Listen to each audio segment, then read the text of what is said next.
वैसे ही आपको manufacturing sector में भी उभरती कंपनीज दिखाई देंगी। बहुत सारी नए नए सेक्टर्स आएंगे। डिफेंस तो स्किल लेबर अवेलेबिलिटी और पावर, ये सारा चीज़ें जो अच्छी अवेलेबिलिटी है, उससे हम मैन्युफैक्चरिंग सेक्टर में बहुत सारे नए नए सेक्टर्स में अट्रैक्ट कर सकते हैं। जैसे क्या हुआ है कि बहुत सारा रिन्यूएबल पावर आया है, थर्मल पावर आया है, तो इंडिया में बहुत सारा पावर अभी सरप्लस है। इंडिया ही एकलौती कंट्री है जहाँ पे आपको ऑलमोस्ट 100 से ज़्यादा प्लेन्स की ज़रूरत है एवरी ईयर, और वो बेसिस पे हम लोग सिलेक्ट करते हैं। और पीई से ज़्यादा हम लोग पीईजी फ्रेमवर्क पे ज़्यादा बिलीव करते हैं। और मैं पहले हमेशा यूजुअली ब्रॉडर इंडेक्सेस में ऐसे ही होता है कि जब मार्केट रिकवर करना चालू होता है तो पहले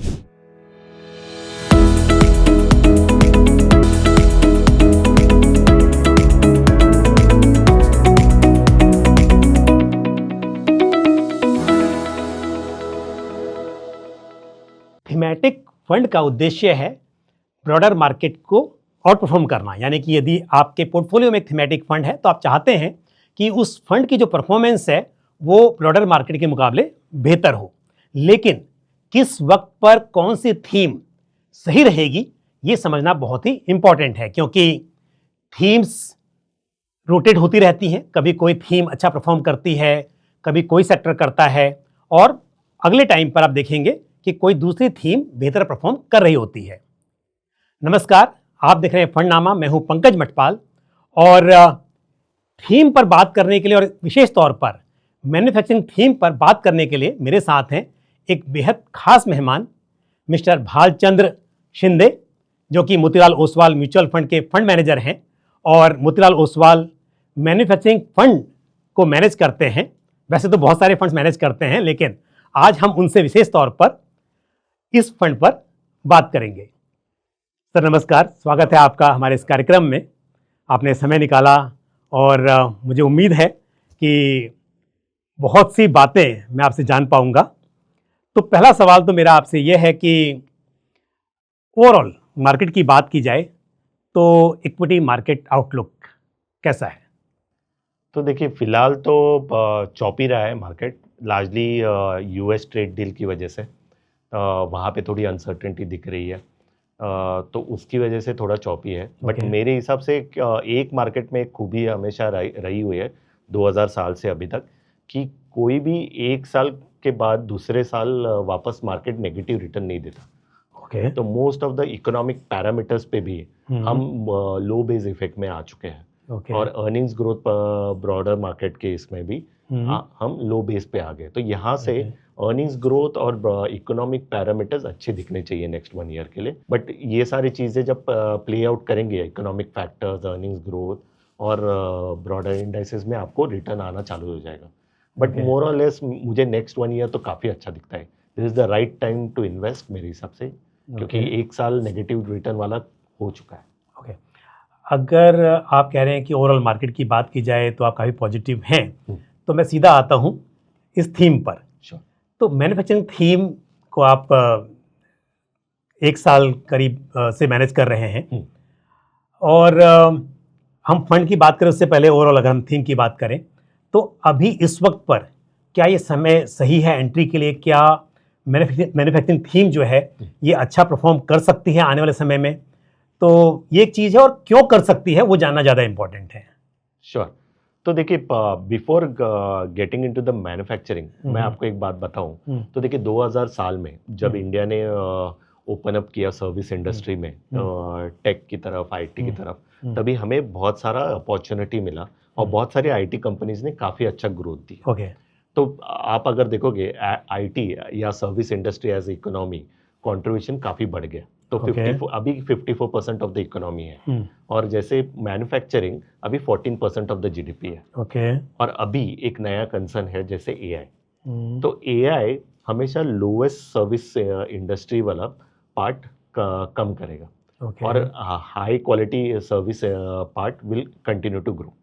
तो उसमें क्या होगा कि अगर इंडिया मैन्युफैक्चरिंग में रोबस्ट ग्रोथ नहीं लाता है या मैन्युफैक्चरिंग में नए नए एवेन्यूज नहीं क्रिएट करता, तो जीडीपी ग्रोथ रेट पे इम्पैक्ट आता है। वही हमारी सेंट्रल गवर्नमेंट भी जानती है। तो इसीलिए अगर आप देखोगे तो लास्ट 2-3 साल से मैन्युफैक्चरिंग पे सिग्निफिकेंट फोकस इम्प्रूव होते हुए दिख रहा है। PLI इंसेंटिव्स ऑटो में, सेमीकंडक्टर्स में, फिर स्मार्टफोन्स में, ये सारे चीज़ों में गवर्नमेंट फोकस बढ़ा रही है। अच्छा। और एक नया नेशनल मैन्युफैक्चरिंग मिशन भी आएगा नेक्स्ट 1-2 क्वार्टर में, जहाँ पे government will provide more and more incentives, और जहाँ पे गवर्नमेंट और फैसिलिटेट करेंगी मोर एंड मोर इंडस्ट्रीज। एक क्लासिक एग्जांपल दूं तो जैसे 20 साल पहले एरोस्पेस इंडस्ट्रीज, बोइंग, एयरबस, ये सब लोग कभी भी नहीं सोचते थे कि इंडिया एक हब हो सकता है एरोस्पेस इंडस्ट्री के पार्ट सोर्स करने के लिए। बट अगर आप देखोगे तो वो एक बोल्ड भी सोचते थे कि करें या नहीं करें। आज की तारीख में एरोस्पेस इंडस्ट्री एक अपकमिंग थीम है जो लास्ट 5 साल में $2 बिलियन तक पहुंची है। और चांसेस है नेक्स्ट 10 साल में $20 बिलियन तक पहुंचेगी इन इंडिया, ऑटो मतलब एरोस्पेस पार्ट सोर्सिंग के लिए। फिर स्मार्टफोन्स, जहाँ पे हम लोग पहले सारा का सारा इंपोर्ट करते थे, आज के तारीख में नेट एक्सपोर्टर बन चुके हैं। तो अभी स्मार्टफोन्स में हम नेट एक्सपोर्टर बने, अभी मोबाइल फोन कंपोनेंट्स में धीरे धीरे करके मैन्युफैक्चरिंग बढ़ाएंगे। तो वो सारी चीज़ें आपको गवर्नमेंट से भी फोकस दिख रही है। तो ओवरऑल परसेंटेज ऑफ GDP में भी गवर्नमेंट का भी खुद का टारगेट है to reach in 10 years 25% of the GDP। तो जैसे IT का दौर था 2000 से 2007 के टाइम पे, जहाँ पे आपको सारी IT कंपनीज ऊपर आती हुई दिखाई दी, आपको IT कंपनीज में द इंडेक्सेस में भी इंक्लूजन दिखना चालू हो गया, वैसे ही आपको मैन्युफैक्चरिंग सेक्टर में भी उभरती कंपनीज दिखाई देंगी। बहुत सारी नए नए सेक्टर्स आएंगे। डिफेंस, जैसे हमने ऑपरेशन सिंदूर में दिखाया कि हमारा डिफेंस क्वालिटी बहुत अच्छा है, तो वहाँ पे एक्सपोर्ट अपॉर्चुनिटीज, डिफेंस केपेक्स जहाँ पे हमारा इम्प्रूव हो रहा है। तो ये सारी चीज़ों में मैन्युफैक्चरिंग सेक्टर में आपको बूम दिखते ही रहेगा।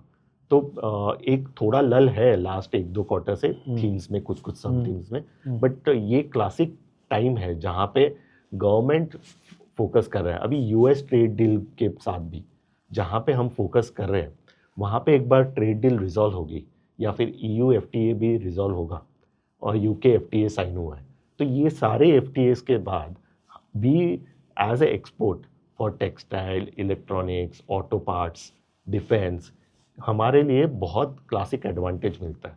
तो वो पर्सपेक्टिव में सारे मैन्युफैक्चरिंग सब थिंग्स बहुत अच्छा करेंगे। आपने बहुत सारे रीजन दिए क्यों मैन्युफैक्चरिंग थीम जो है वो अच्छा कर सकती है, और ऐसा लग रहा है आपकी बात से कि जैसे हमारी कंट्री जो है, इंडिया एक कंजम्पशन ड्रिवन इकोनॉमी है, बट ऐसा लग रहा है कि आने वाले समय में शायद मैन्युफैक्चरिंग लेड इकोनॉमी की तरफ शिफ्ट हो।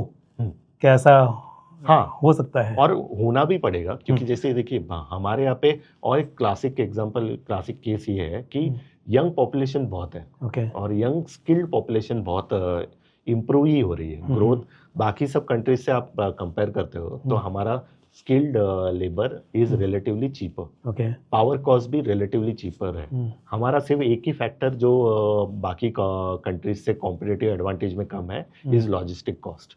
तो जो अगर लॉजिस्टिक कॉस्ट भी धीरे धीरे, जैसे इंफ्रा इम्प्रूव हो रहा है, तो वैसे वैसे लॉजिस्टिक कॉस्ट भी धीरे धीरे करके मेलो डाउन हो रहा है और बाकी कंट्रीज के पैरिटी पे आ रहा है। तो स्किल्ड लेबर अवेलेबिलिटी और पावर, ये सारा चीज़ें जो अच्छी अवेलेबिलिटी है, उससे हम मैन्युफैक्चरिंग सेक्टर में बहुत सारे नए नए सेक्टर्स में अट्रैक्ट कर सकते हैं। और अभी क्या हो रहा है कि मोस्ट ऑफ द कंट्रीज या most of the global companies also, जो पहले बहुत रिलक्टेंट थी इंडिया में आने के लिए, अभी वो भी एक्सप्लोर करती हैं, क्योंकि इंडिया में आपको ईज ऑफ डूइंग बिजनेस भी धीरे धीरे करके इम्प्रूव हो रहा है। नॉट ऑल स्टेट्स, बट जहाँ पे भी महाराष्ट्र, गुजरात, तमिलनाडु, कर्नाटक, ये सारे स्टेट्स में ईज ऑफ डूइंग बिजनेस बहुत इम्प्रूव हुआ है, यूपी में भी। तो वो सारी चीज़ों की वजह से भी मैन्युफैक्चरिंग फैसिलिटीज़ में लोग आना चाहते हैं। अच्छा, अगर हम बात करें सेक्टर्स की, क्योंकि ये एक ऐसी थीम है जहाँ पे मल्टीपल सेक्टर्स में एक्सपोजर लिया जा सकता है, तो आपके हिसाब से कौन से सेक्टर्स ऐसे हैं जहां पर आप बहुत पॉजिटिव हैं और आप ने अपने पोर्टफोलियो में इंक्लूड किया हुआ है या करना चाहेंगे, या आने वाले समय में ऐसे कौन से सेक्टर्स हो सकते हैं जो अच्छा परफॉर्म कर सकते हैं? तो मेजर 3 थीम्स किए हैं और चौथा उभरता है, जहाँ पे आपको कम कंपनीज है, but over a period of time मैं और ऐड करूंगा सनराइजिंग सेक्टर्स हाँ कह सकते सनराइजिंग हैं। सेक्टर। ओके। तो मेजर 3 थीम्स जहाँ पे मुझे लगता है कि ग्रोथ सिग्निफिकेंटली रहेगा। दो लास्ट 2-3 मंथ्स में इतना ग्रोथ मतलब शॉर्ट टर्म फिनोमेना में थोड़ा मेलो डाउन है, बट ये 3 थीम्स बहुत अच्छा करेंगी कि डिफेंस, इलेक्ट्रिकल इक्विपमेंट्स ओके। और ऑटो एंसिलरीज। ओके। ऑटो थोड़ा उभर रहा है आफ्टर स्पेशली जीएसटी कट की वजह से, क्योंकि ऑटो वॉल्यूम सिग्निफिकेंटली इंप्रूव हो गए। तो ऑटो वॉल्यूम्स में आपको नेक्स्ट 1 ईयर अच्छा ग्रोथ रहेगा। 8 पे कमीशन की वजह से भी ऑटो वॉल्यूम्स में सस्टेनेबिलिटी रहेंगी। तो ऑटो एंक्स वॉल्यूम्स अभी जस्ट इम्प्रूव हुआ है और यहाँ से भी अच्छा ग्रोथ सस्टेनेबल ही रहेगा।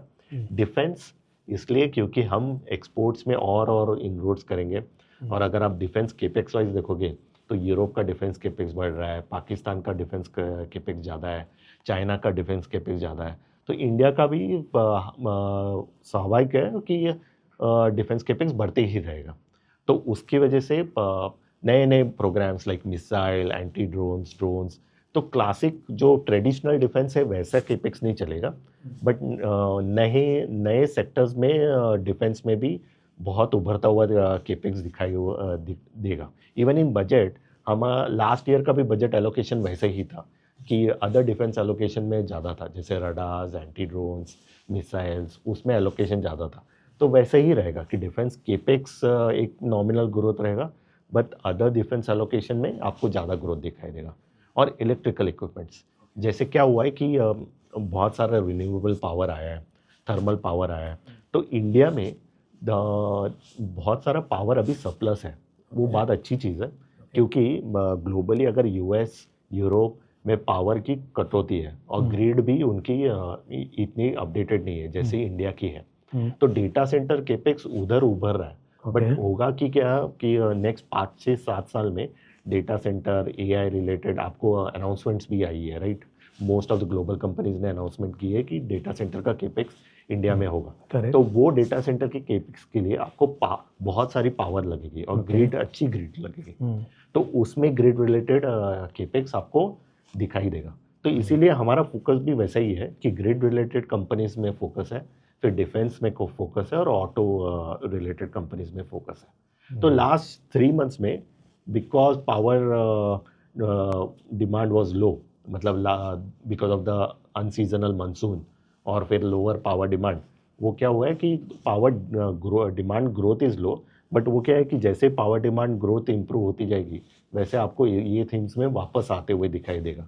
और देखिए रशिया यूक्रेन वॉर सबसाइड हो रहा है, फिर इजराइल हमस वॉर सबसाइड हुआ है, तो उसकी वजह से भी डिफेंस थीम में भी आपको थोड़ा सब्सिडाइजेशन मतलब थोड़ा मेलो डाउन होते हुए दिखाई दे रहे हैं। बट उसमें क्या होगा कि वहाँ पे भी कैसे कि एक बार बजट में क्लियरिटी आ जाएगी कि डिफेंस केपेक्स में कुछ कम नहीं होने वाला, तो वो भी थीम वापस कैचअप करती हुई दिखाई देगी। तो ये 3 थीम्स बेटर है। और aerospace, this is a sunrise sector मेरे हिसाब से, क्योंकि जैसे मैंने बात किया कि $2 बिलियन अभी इंडस्ट्री है जो नेक्स्ट 10 साल में $20 बिलियन बनेगी। और इंडिया में के पास बहुत अपॉर्चुनिटी है बिल्ड टू प्रिंट मैन्युफैक्चरिंग में, तो और बहुत सारी उभरती कंपनीज हैं और नए नए IPOs भी आएंगे उसमें। और क्या है कि इंडिया ही एक लौती कंट्री है जहाँ पे आपको ऑलमोस्ट 100 से ज़्यादा प्लेन्स की ज़रूरत है एवरी ईयर। बाकी सब कंट्रीज़ में रिलेटिवली कम है। तो बोइंग, एयरबस, ये सारे ग्लोबल कंपनीज़ को भी इंडिया में सोर्सिंग करना बहुत अच्छा पड़ेगा, क्योंकि उनके रिपेयर्स एंड ओवरऑल्स या नए प्लेन्स बनाने के लिए यहाँ से अगर आप सोर्सिंग करते हो तो आप 25-30% कॉस्ट बचाते हो। तो ये सारी चीज़ों की वजह से एरोस्पेस एक उभरता सेक्टर है जहाँ पे मुझे लगता है कि आगे जाके बहुत अच्छा ग्रोथ आ सकता है। अच्छा सर, ये तो खैर थीम्स की बात हुई, पर अगर मैं डायरेक्टली आपसे पूछूं मोतीलाल ओसवाल मैन्युफैक्चरिंग फंड को लेकर, जो डिस्क्लोज पोर्टफोलियो है उसके हिसाब से आपका जो एलोकेशन है वो मिड कैप स्मॉल कैप में ज़्यादा है, तो इसकी कोई खास वजह है कि आप ज़्यादा बुलिश हैं स्मॉल कैप मिड कैप पर, या फिर जिन कंपनीज़ की आप बात कर रहे हैं या जिस तरह के बिजनेस की बात कर रहे हैं वो ज़्यादा मिड कैप स्मॉल कैप में ही हैं, तो इसलिए आपको ज़्यादा location mid cap small cap में रखना पड़ा? ऐसे mid cap small cap focused ऐसे नहीं है फंड। इट इज़ मोर कि एक पर्टिकुलर थीम में अगर ग्रोथ अपॉर्चुनिटीज वाइज हम कंपेयर करते हैं तो लार्ज कैप से ज़्यादा better mid cap small cap companies में विद बेटर क्वालिटी और बेटर स्टैंडर्ड्स और वहाँ पे पेनिट्रेशन वाइज काफ़ी अच्छा दिख रहा है, वो रिलेटेड कंपनीज को सिलेक्शन ज़्यादा किया हुआ है। तो मोर देन टॉप डाउन से ज़्यादा बॉटम अप अप्रोच में ये देखा गया है कि रिलेटिवली क्या होता है कि जो company highest quality best standard wise रहती है और वो एक पर्टिकुलर थीम में हम लेते हैं, जैसे फॉर एग्जांपल रिन्यूएबल में लेते हैं या इलेक्ट्रिकल इक्विपमेंट्स में लेते हैं, और अगर आप लार्ज कैप के साथ कंपेयर करते हैं तो यूजुअली बेस्ट क्वालिटी वाली कंपनी हमेशा अच्छा परफॉर्म करती है as compare to irrespective of what market cap it is at. तो वो बेसिस पे ही सिलेक्शन ज़्यादा किया गया है। तो भी ब्लेंड वाइज हम लोग ने मिड कैप स्मॉल कैप में इसलिए भी फोकस ज़्यादा किया हुआ है क्योंकि ओवरऑल पोर्टफोलियो अर्निंग्स ग्रोथ हम लोग कोशिश करते हैं कि जितना ज़्यादा रख सके उतना अच्छा है, क्योंकि इवेंचुअली क्या होता है कि रिटर्न्स भी ना मोर और लेस वो अर्निंग्स ग्रोथ के पास मैचअप होना चालू हो जाते हैं over a longer period of time. तो इसीलिए अगर पोर्टफोलियो अर्निंग्स ग्रोथ थोड़ा हाई बीटा कंपनीज पकड़ के अगर पोर्टफोलियो अर्निंग्स ग्रोथ थोड़ा हाईएस्ट लेवल पे रहे, मतलब अगर नॉमिनल जीडीपी ग्रोथ है 10-11% है, तो हम लोग कोशिश करते हैं कि at least overall portfolio earnings growth 2 से 3 गुना ज़्यादा हो, ताकि over a period of time वो रिटर्न्स में दिखाई दे, एब्सोल्यूट रिटर्न्स में दिख जाता है over a longer period of time. Okay, as a fund house की बात की जाए तो हाई कन्विक्शन हाई ग्रोथ ये एक फिलॉसफी है, right. But as a fund manager मैं आपसे पूछूं कि आपका स्टाइल क्या है, और स्पेशली यदि हम बात कर रहे हैं मतलब ओसवाल मैन्युफैक्चरिंग फंड की, तो स्टॉक सिलेक्शन किस तरह से किया जाता है, कितना फ्रिक्वेंटली आप पोर्टफोलियो को रीबैलेंस करते हैं, कोई फिक्स है या फिर ज़रूरत पड़ने पर कितना जल्दी कर सकते हैं, तो वो सब आपका स्टाइल और किस तरह से आप डिजाइन करते हैं पोर्टफोलियो, वो थोड़ा एक्सप्लेन कीजिए। तो पहले तो टॉप डाउन अप्रोच ये रहता है कि एक पर्टिकुलर थीम, जैसे मैंने बताया डिफेंस, इलेक्ट्रिकल इक्विपमेंट्स, ऑटो एंग्स, वो कौन से थीम में क्या ग्रोथ आने के चांसेस है वो देखते हैं। फिर वो बेसिस पे बॉटम अप अप्रोच में क्वालिटी ऑफ कंपनीज डिसाइड करते हैं और फिर उसमें हम लोग बेस्ट स्टैंडर्ड वाली कंपनी, बेटर क्वालिटी वाली कंपनी सिलेक्ट करते हैं जहाँ पे growth prospects are better than all the other companies available, और वो बेसिस पे हम लोग सिलेक्ट करते हैं। और पी से ज़्यादा हम लोग पीजी फ्रेमवर्क पे ज़्यादा बिलीव करते हैं। मैं भी वही कोशिश करता हूँ कि rather than focusing on P, अगर कंपनी अच्छी है, ग्रोथ प्रोस्पेक्ट्स अच्छे हैं और सारे अवेलेबल कंपनीज से बेटर ग्रोथ प्रोस्पेक्ट्स दे रहे हैं, एटलीस्ट 2 से 3 गुना ज़्यादा ग्रोथ प्रोस्पेक्ट्स दे रहे हैं, तो सिलेक्ट करते हैं और बॉटम अप अप्रोच में वो कंपनीज को ज़्यादा एलोकेशन देते हैं। तो इसमें रिस्क नहीं लगता आपको, जैसे मतलब बोल रहे हैं कि हाई पी पे बाई करना, तो आपकी रिसर्च रही होगी, आपको कॉन्फिडेंस होगा बिल्कुल इसके लिए, अदरवाइज तो मतलब हम देखते हैं ग्रोथ एट रीजनेबल प्राइस तो ठीक है, बट प्राइस रीजनेबल नहीं हो तो फिर थोड़ा नहीं, क्लासिक जोखिम काफ़ी बढ़ जाता है। राइट। तो एक क्लासिक एग्जांपल आपको ये दो तो देखिए मैन्युफैक्चरिंग इंडेक्स इटसेल्फ कि अगर आप उसका अर्निंग्स ग्रोथ देखोगे नेक्स्ट 2 साल के लिए, तो अराउंड 14-15% का दिया हुआ है एज पर कंसेंसस, ठीक है, और उसका मतलब trailing P valuation around 12-14 times पे है, ठीक है, तो वो 1 टाइम पे है, राइट।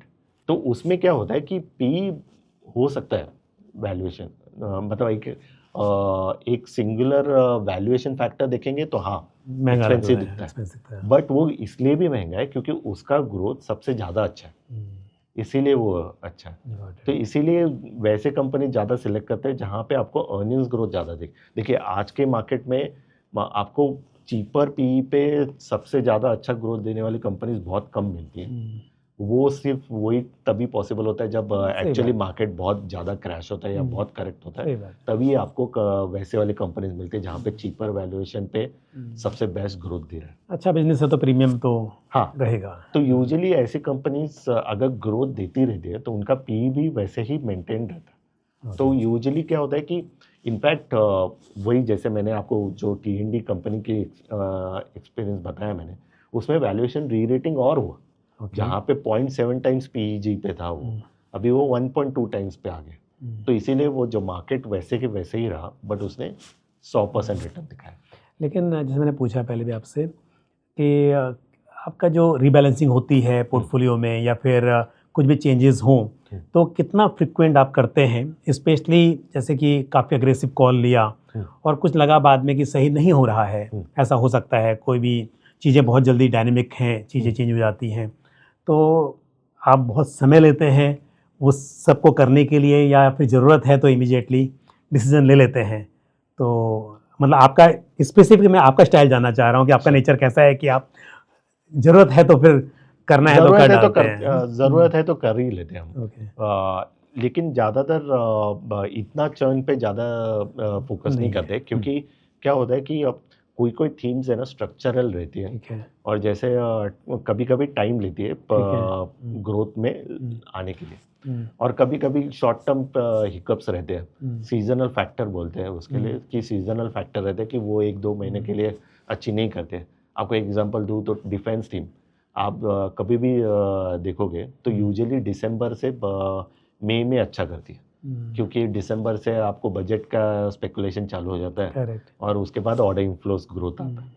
तो डिफेंस पे थीम हमेशा वो लेकिन उसके लिए हम लोग अंदर बाहर करते रहेंगे तो वो चर्न अच्छा नहीं दिखता, और वो ज़रूरी भी नहीं है। अगर कंपनी रिलेटिवली अच्छी कर रही है तो उसमें अंदर बाहर करके फ़ायदा नहीं है।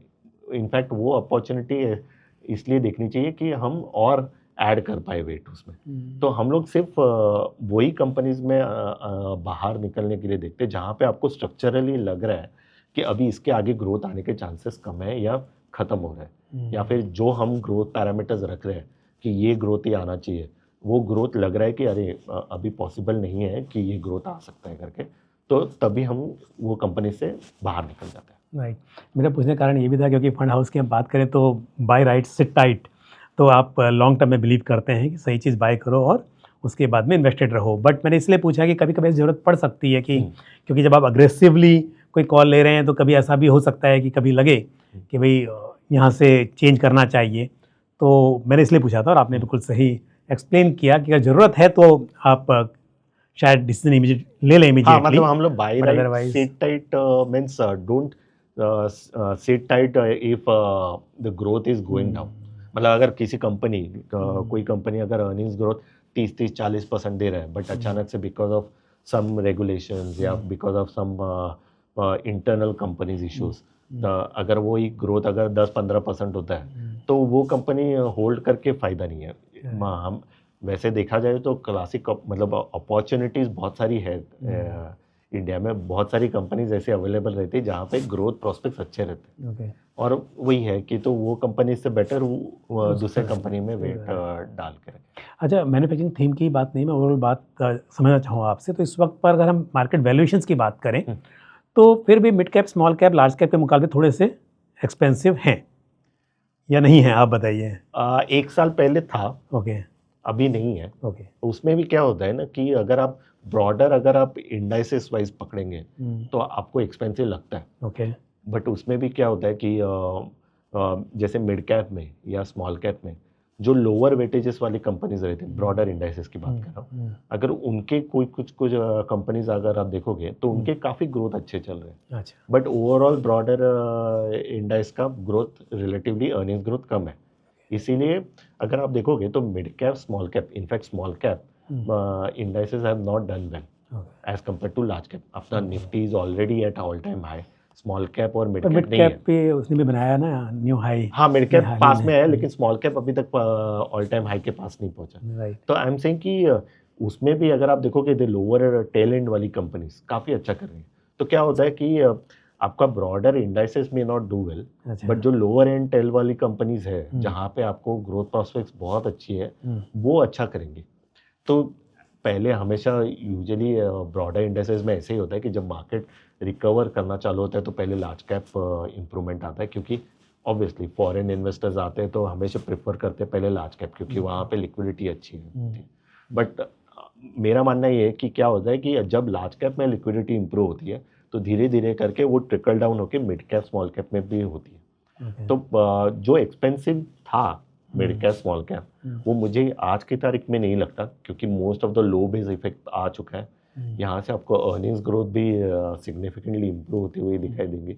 और जैसे मैंने पहले भी कहा कि इकोनॉमिक पैरामीटर्स, जब इकोनॉमिक पैरामीटर्स अच्छी कर रहे रहते हैं ना तो सेम है जैसे स्मॉल कैप जब इकोनॉमिक पैरामीटर्स गंदा करती है या बुरा करती है तभी ज़्यादा प्रॉब्लम आता है, लेकिन जब अच्छा करती है तब स्मॉल कैप कंपनीज और ज़्यादा अच्छा करती है, तो इसीलिए वो अच्छा दिखना चाहिए नेक्स्ट 1 ईयर में।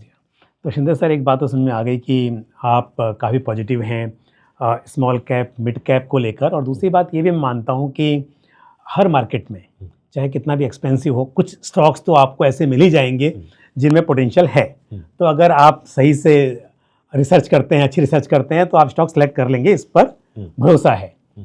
बट अगर मैं थीम की बात करूं, तो अगर कोई इन्वेस्टर जिसने पहले मैन्युफैक्चरिंग थीम में इन्वेस्ट नहीं किया हुआ है और अभी एंटर करना चाहे, तो आपने ये तो कहा कि वो सही समय है एंट्री के लिए, लेकिन इन्वेस्टमेंट होराइजन कितना होना चाहिए? बिकॉज हम जानते हैं कि अगर यदि आप एक किसी भी डाइवर्सिफाइड फंड में इन्वेस्ट करते हैं तो आप अपने कोर पोर्टफोलियो में रखेंगे और लॉन्ग टर्म के लिए इन्वेस्टेड रहेंगे। बट थीम में टाइम टाइम पर चेंज करना भी इम्पॉर्टेंट हो जाता है। जैसा मैंने शुरुआत में कहा कि कभी कोई थीम चलती है, कभी दूसरी चलती है। तो मैन्युफैक्चरिंग थीम को लेकर आपका सजेशन क्या है? अगर कोई अब इन्वेस्ट करे तो कम से कम कितने समय का उसका एक टारगेट होना चाहिए? तो मैन्युफैक्चरिंग थीम जैसे मैंने कहा, गवर्नमेंट का भी टारगेट है कि 5 से 10 साल 5 साल तक 20% ऑफ जीडीपी और 10 साल में 25% ऑफ द जीडीपी पहुंचने का। तो 5 से 10 साल के होराइजन में रखेंगे तो आपको काफ़ी अच्छा वही ग्रोथ प्रोस्पेक्ट्स दिखने चालू हो जाएंगे रिटर्न के पर्सपेक्टिव में भी। तो मैन्युफैक्चरिंग थीम में मेरे हिसाब से 5 से 10 साल का इन्वेस्टमेंट होराइजन होना चाहिए। और मैं एक बात और मेंशन करना चाहूँगा कि मैन्युफैक्चरिंग थीम एज सच भी एक डाइवर्सिफाइड है। अगर आप देखोगे तो मैन्युफैक्चरिंग एक्स सर्विसेज सारे सेक्टर्स कवर अप हो जाते हैं। तो इट इज़ नॉट लाइक बाकी सब सेक्टर्स के जैसे। तो मैन्युफैक्चरिंग भी एक काफ़ी डाइवर्सिफाइड है, बहुत सारी सब थीम्स कवर अप हो जाती है। अब एक शायद आखिरी सवाल होगा मेरा आपसे कि ऐसे वक्त पर अगर लमसम पैसा है, देखिए हम उनकी बात नहीं करते हैं कि आपको जो रेगुलर इनकम आती है उससे इन्वेस्ट करना है तो आप SIP करेंगे, वो बात अलग है। पर पैसा है तो क्या एक साथ में इन्वेस्ट कर दें या फिर स्टैगर्ड मैनर में उस पैसे को अगले 4 से 6 महीने में पूरा इन्वेस्ट करना चाहिए? हम STP के जरिए करें या खुद से स्टैगर्ड मैनर में करें? तो क्या सजेशन रहेगा कि एक साथ अगर 5 मतलब होराइजन जो है 5 साल का है, मान लीजिए लॉन्ग टर्म का है, तो एक साथ में पैसा इन्वेस्ट करके छोड़ दें या फिर स्टैगर्ड मैनर में करना चाहिए? आप क्या कहेंगे? जैसे मैंने पहले भी कहा कि ट्रेड डील का अनसर्टेनिटी है। तो ट्रेड डील का अनसर्टेनिटी शॉर्ट टर्म का ही है। तो मेरे हिसाब से स्टैगर्ड मैनर में 4 से 5 महीने में करना चाहिए। लेकिन अगर ट्रेड डील हो जाती है तो फिर एक साथ में कर लेना चाहिए, क्योंकि फिर वो एक जो ओवरहैंग है मार्केट के ऊपर वो निकल जाएगा। नहीं तो वो एक ओवरहैंग रहेगा, वो तो होगी ही ट्रेड डील, बट ज़रूरी नहीं है कि यही मंथ में हो, फेब मंथ में हो सकती है, मार्च मंथ में हो सकती है, कभी भी हो सकती है। और हमसे ज़्यादा US को ज़्यादा ज़रूरत है हमारे साथ ट्रेड डील करने की। तो ट्रेड डील हो जाएगी तो वो एक मेजर ओवरहैंग रहा है मार्केट के ऊपर, वो निकल जाएगा। तो उस टाइम पे हम लमसम पूरा का पूरा मार्केट में मैं फिर से आऊँगा आपके पास उस वक्त पर पूछने के लिए क्या करना है। बट आपने सभी सवालों के बहुत ही सरल भाषा में और विस्तार से आंसर दिए। मुझे उम्मीद है कि जो भी क्वेश्चंस थे हमारे व्यूअर्स के, इन्वेस्टर्स के, वो सभी क्लियर हो जाएंगे। तो thank you very much once again, आपने समय निकाला और मेरे सभी सवालों के उत्तर दिए। एक बार फिर से आपका धन्यवाद। Thank you very much. तो आज हमने शिंदे सर से बहुत सी बातें जानी और मुझे उम्मीद है कि जो सवाल मेरे मन में थे वो सवाल आपके मन में भी होंगे और आपको उन सभी सवालों के उत्तर इस चर्चा के माध्यम से मिल गए होंगे। पर फिर भी कोई भी और सवाल आपके मन में हो तो आप कमेंट बॉक्स में पोस्ट करें। कोई सवाल सुझाव जो भी हो आप बेझिझक पोस्ट कर सकते हैं और मैं कोशिश करूंगा कि उन सभी सवालों के उत्तर फिर से शिंदे सर से लेकर आपको दे सकूं। इसी के साथ मुझे दीजिए इजाज़त। आज के इस एपिसोड में इतना ही। अगले एपिसोड में फिर किसी इंपॉर्टेंट टॉपिक के साथ आपसे मुलाकात होगी। धन्यवाद। म्यूचुअल फंड निवेश बाजार के जोखिमों के अधीन है। योजना से जुड़े सभी दस्तावेजों को ध्यान से पढ़ें। Mutual fund investments are subject to market risks. Please read all scheme related documents carefully before investing.